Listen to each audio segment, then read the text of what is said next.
Bonjour à tous et merci d'être avec nous dans ce nouveau numéro du magazine de la rédaction. Aujourd'hui, nous portons notre attention sur une belle opération menée en partenariat entre la Banque alimentaire et l'Opéra Orchestre National de Montpellier. Samedi 5 avril dernier, les bénéficiaires de la Banque alimentaire de l'Hérault ont pu assister au très beau concert donné par l'Orchestre de Montpellier au programme Beethoven et Elgar, mais aussi un goûter d'accueil avec présentation des œuvres dans l'Opéra Comédie. Dans ce magazine de la rédaction, nous entendrons Valérie Chevalier, la directrice de l'Opéra Orchestre National de Montpellier. Nous entendrons aussi des enfants invités par la Banque alimentaire à découvrir la musique classique grandeur nature. Mais tout d'abord, nous passons un moment avec Jean-Louis Granger, responsable communication à la Banque alimentaire, qui nous explique comment s'est mis en place ce partenariat. Jean-Louis Granger, bonjour. Bonjour. Alors, racontez-nous comment s'est passé ce partenariat, ce qui va se passer aujourd'hui donc avec l'Opéra Orchestre National de Montpellier et la Banque alimentaire, donc, dont vous êtes le responsable communication. Ça s'est fait très simplement en discutant avec Pascal Dufour de l'Opéra Orchestre National de Montpellier. Il nous est venu l'idée de faire une grosse opération au bénéfice des personnes qui sont en difficulté et que la Banque alimentaire, à laquelle la Banque alimentaire donne des denrées au travers des associations et centres communaux d'action sociale partenaires. Et quelle est-elle cette action donc? Ils vont voir un concert, les gens qui sont bénéficiaires de la Banque alimentaire. Alors, si vous voulez, l'idée, c'est une fois que on leur a donné à manger à ces personnes, elles peuvent s'occuper d'autre chose et elles peuvent aussi avoir du plaisir à venir à un spectacle, sachant que c'est un spectacle à la salle Berlioz où elles n'ont pas l'habitude d'aller, hein, donc c'est une occasion un peu exceptionnelle pour elles. Et puis avant, on les a accueillis, on leur a offert un goûter. Et puis, il y a une personne qui leur a expliqué ce à quoi elles vont assister. Et donc, qui leur ont expliqué qui était Beethoven, puisqu'il va y avoir la symphonie héroïque, et dans quel contexte il a composé la symphonie. Et puis, pareil, un concerto pour violoncelle d'Elgar. Là aussi, elle a expliqué à ces personnes ce qu'elles allaient écouter. Vous me disiez, il y a 291 personnes invitées. Comment est-ce qu'elles ont été mises au courant de ce qui se passait? Tout simplement, à la fin janvier, on a écrit à toutes les associations et les centres communaux d'action sociale avec lesquels nous travaillons toute l'année, tous les jours. Et on leur a dit qu'on avait cette possibilité et qu'ils nous disent combien de places ils souhaitaient qu'on leur réserve. Quand on a vu le nombre, j'ai appelé l'Opéra Orchestre pour leur demander s'ils allaient pouvoir assumer, puisqu'on avait estimé qu'on ne dépasserait pas les 200, entre 150 et 200, puis finalement on est près de 300, donc voilà. Est-ce qu'il y avait un public? On a vu beaucoup de familles là qui sont là. Et il y avait un public visé plus particulièrement. C'était une volonté de faire découvrir ça aux familles, aux enfants. Nous, la volonté, c'était de donner l'occasion aux bénéficiaires de l'aide alimentaire que nous apportons de venir à un spectacle musical. Et donc, il n'y avait aucune restriction. Et ce qu'il faut savoir, c'est que l'aide alimentaire aujourd'hui, c'est un quart de femmes seules avec des enfants qui ont un petit salaire et qui n'arrivent pas à boucler les fins de mois. C'est un quart de retraités et puis beaucoup de jeunes qui n'arrivent pas à démarrer dans la vie. Voilà. Donc non, c'est assez représentatif de la population, des bénéficiaires de l'aide alimentaire, des associations et centres communaux d'action sociale avec lesquels on travaille. Vous aviez déjà eu une expérience, une action de ce type avec l'Opéra Orchestre National de Montpellier ou c'est la première fois vraiment? Ah non, mais à cette échelle, c'est une première. On a déjà eu des expériences avec le Festival de Radio France, mais à beaucoup plus petite échelle. Et donc là, on avait ciblé très fort sur uniquement les associations de Montpellier. Alors que là, on l'a étendu à quasiment tous les l'Hérault. Oui, j'ai entendu qu'il y a des gens qui venaient de Béziers. Comment est-ce qu'ils sont venus? bah, ils ont affrété. Il y a le centre communal d'action sociale de Béziers qui a affrété un car pour les amener On leur paye le trajet. jusqu'à Montpellier. Voilà. Très bien. On peut peut-être rappeler un peu le travail de la Banque alimentaire dans l'Hérault. Vous me disiez 8900 personnes que vous aidez. Vous les aidez comment? Alors, la Banque alimentaire collecte tous les jours dans les supermarchés les produits qui sont retirés des rayons.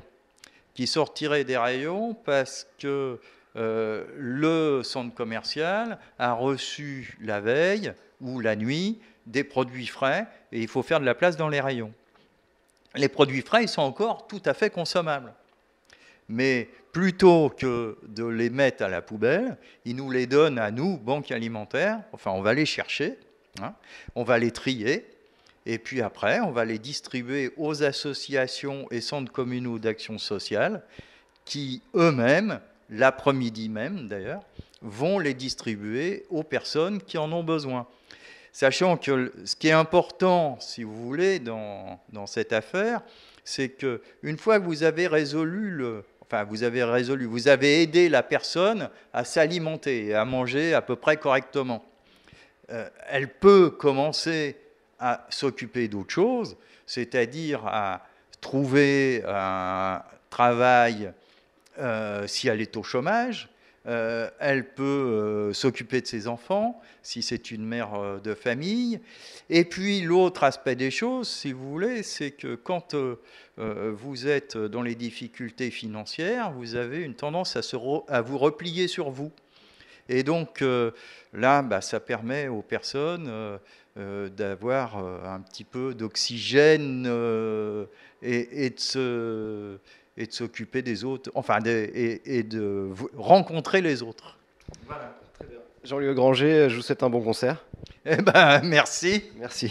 C'était Jean-Louis Granger de la Banque alimentaire de l'Hérault. L'autre côté de ce partenariat était tenu, nous l'avons dit, par l'Opéra Orchestre National de Montpellier. Valérie Chevalier, la directrice de l'Opéra Orchestre, était là pour accueillir et rencontrer les 291 personnes invitées. Nous avons pu lui poser quelques questions. On l'écoute. Valérie Chevalier, bonjour. Bonjour. Aujourd'hui, l'Opéra Orchestre National de Montpellier organise un concert en partenariat avec la Banque alimentaire où sont invités les bénéficiaires de la Banque alimentaire. Est-ce que vous pouvez nous raconter un peu comment ça se passe, pourquoi ils sont invités et comment s'est passé ce partenariat?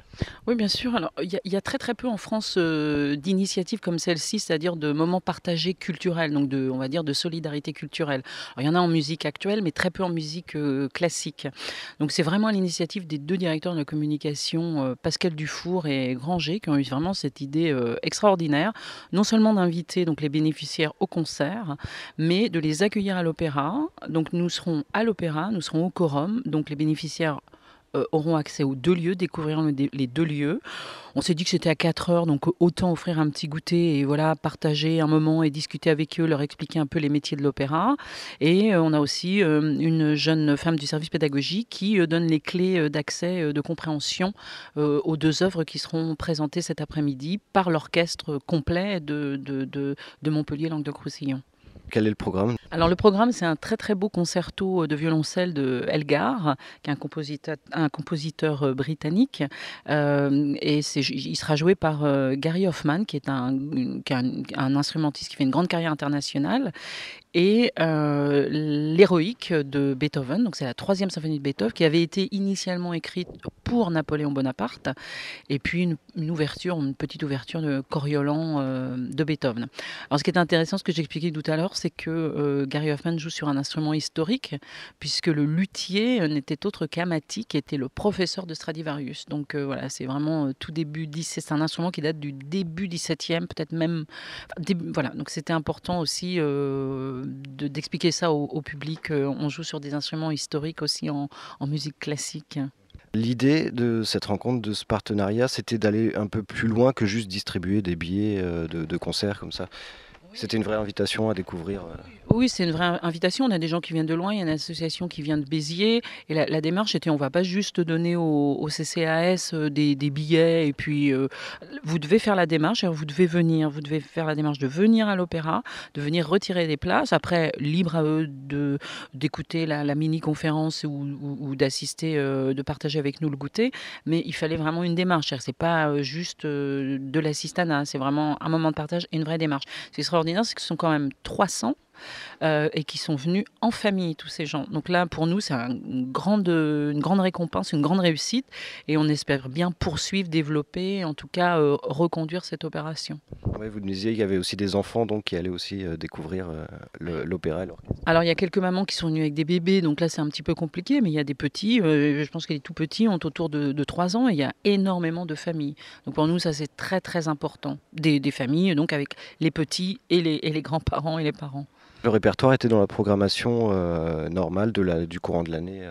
Ah oui, oui, on voulait pas du tout dire, bah voilà, c'est la banque alimentaire, sont des gens qui n'ont pas les moyens, on va leur donner, on va leur proposer un concert au rabais moins cher. Non, non, nous on leur a proposé vraiment le concert qu'on propose à tous les publics, et ils auront, Gary Hoffman c'est vraiment une star internationale en violoncelle, donc ils auront vraiment un concert d'excellence qui est dans la programmation normale. C'est ça l'idée, quoi. C'est pas du tout d'ajouter à l'exclusion d'un programme fait sur mesure. Alors là, surtout pas. Et le personnel de l'Opéra Orchestre s'est mobilisé, donc l'orchestre est ravi de donner ce concert ce soir, et le personnel a donné de son temps aussi pour accueillir la banque alimentaire. C'est la première fois qu'est donc mis en place un tel partenariat. Un tel partenariat, oui, il y a eu des actions parce qu'on fait des petits ateliers, on a beaucoup de relais, on a des associations qui sont vraiment un vrai relais pour nous.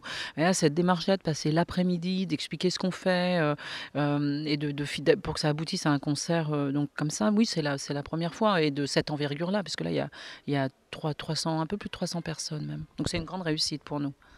Et donc vous allez le refaire l'an prochain. Oui, alors l'idée, ce serait maintenant peut-être d'aller pas plus loin, mais un petit peu différente, mais peut-être les orienter un peu vers l'opéra, découvrir l'opéra. Ça, c'est intéressant aussi. Ça, c'est un travail de plus longue haleine et qui demanderait sur toute une année, en fait, de visites, des ateliers, des coulisses de l'opéra. Donc là, on est en train d'y penser, effectivement. Je reviens juste sur la programmation. Pourquoi est-ce que vous avez choisi d'inviter ces gens à ce concert-là? Est-ce qu'il y avait quelque chose de spécial? Oui, il y avait quelque chose de spécial, c'est de dire, voilà, la musique, c'est ça. Alors, d'abord, on voulait leur faire, il y a quand même aussi une action pédagogique, c'est-à-dire que le concert, c'est pas juste une œuvre symphonique, il y a aussi des œuvres concertantes, donc avec un concerto, avec un soliste. Là, c'était intéressant parce que l'orchestre est du Languedoc-Roussillon, mais le chef d'orchestre est très jeune et allemand. Le violoncelliste, instrumentiste est donc américain. Il joue sur un instrument italien. Beethoven, voilà, c'est quand même un compositeur de repère. Leur dire, il y a aussi des petites ouvertures, voilà, leur montrer aussi qu'il y avait plusieurs formes, plusieurs durées. On leur expliquait aussi comment se conduire pendant un concert, puisqu'il y a des gens qui ne sont jamais allés au concert, donc ils ne savent pas comment se comporter pendant un concert. Donc on leur a dit qu'il fallait se taire, mais que s'ils avaient envie d'applaudir entre les morceaux, même une fois qu'ils applaudissent, voilà, qu'ils fassent ça avec leur cœur et avec ce qu'ils ressentent, et que s'ils ont envie de pleurer, surtout qu'ils pleurent, et que s'ils ont envie de partir, qu'ils partent. Voilà, que chacun se sente bien où il est, et qu'on n'est pas là pour juger, qu'on est juste là pour partager. Vous en avez rencontré certains déjà, des spectateurs? Ah oui, moi j'ai fait le tour. Bon, alors là, ils attendent beaucoup. Il y a des enfants qui se sont fait très jolis.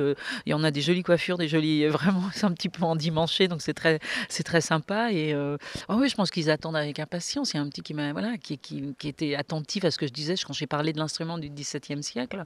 Ah bon, il n'est pas cassé. Enfin voilà, les gens. Moi, je pense que les gens sont très très heureux là, absolument.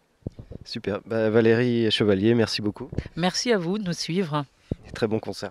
Merci. C'était Valérie Chevalier, directrice de l'Opéra Orchestre National de Montpellier, qui nous parlait donc de tout ce que cette journée avait de spécial. Et elle devait être spéciale surtout pour les enfants qui n'avaient jamais mis les pieds dans une salle de concert pour orchestre symphonique. Des enfants, nous en avons rencontré 3 avant le concert. Avec nous, ils font un point sur leur journée et sur ce qu'ils s'apprêtent à entendre. Alors bonjour les enfants, vous appelez comment? Esdras, Eliezer, Baptisia. Alors vous allez voir un concert de musique classique aujourd'hui, c'est de la musique que vous écoutez souvent ou pas? Oh oui, moi j'ai fait à l'école aussi. T'as écouté quoi comme musique classique à l'école? Beethoven, après j'ai écouté la guitare et tout. Et toi? Moi j'ai écouté Beethoven, après j'ai rien écouté d'autre. Et toi? Moi, j'écoute pas trop des musiques, c'est pas trop mon genre, la musique classique, mais à l'école, c'est plutôt les instruments que la musique. Vous êtes de Montpellier? Non, de Béziers. Béziers. Racontez-moi comment vous êtes venus, comment s'est passée votre journée aujourd'hui? En fait, on avait une sortie à Montpellier pour aller voir un concert de musique classique. Et donc vous êtes arrivé à l'opéra ici, et qu'est-ce qui s'est passé? On n'a pas encore... on a déjeuné, on a goûté. Et... Vous étiez déjà venu dans cet opéra? Non. C'est beau, hein? Oui? C'est impressionnant. Oui. Vous en aviez déjà vu un opéra? Non. Pas trop souvent. C'était joli. On a vu des tramways. On dirait des trains. Et voilà. Qu'est-ce que vous vous attendez à entendre comme musique tout à l'heure là? Beethoven? Moi, comme instrument, plus du violon, violoncelle, guitare ou trompette ou flûte, parce que c'est plus des instruments classiques que rock'n'roll ou etc. Moi je préfère la guitare, du piano. J'aime bien jouer, mais sauf que j'arrive pas, alors il faut que j'apprenne. Je vous souhaite un très bon concert les enfants. Merci. On ne les a pas retrouvés après le spectacle, les enfants, mais il y a des chances pour qu'ils aient été au moins un peu impressionnés par ce qu'ils ont entendu. Il s'agissait tout de même de la symphonie héroïque de Beethoven, symphonie héroïque sur laquelle nous allons nous dire au revoir. Merci d'avoir été avec nous dans ce magazine de la rédaction. Je vous souhaite une excellente après-midi sur Radio Aviva et je vous laisse avec le grand Beethoven.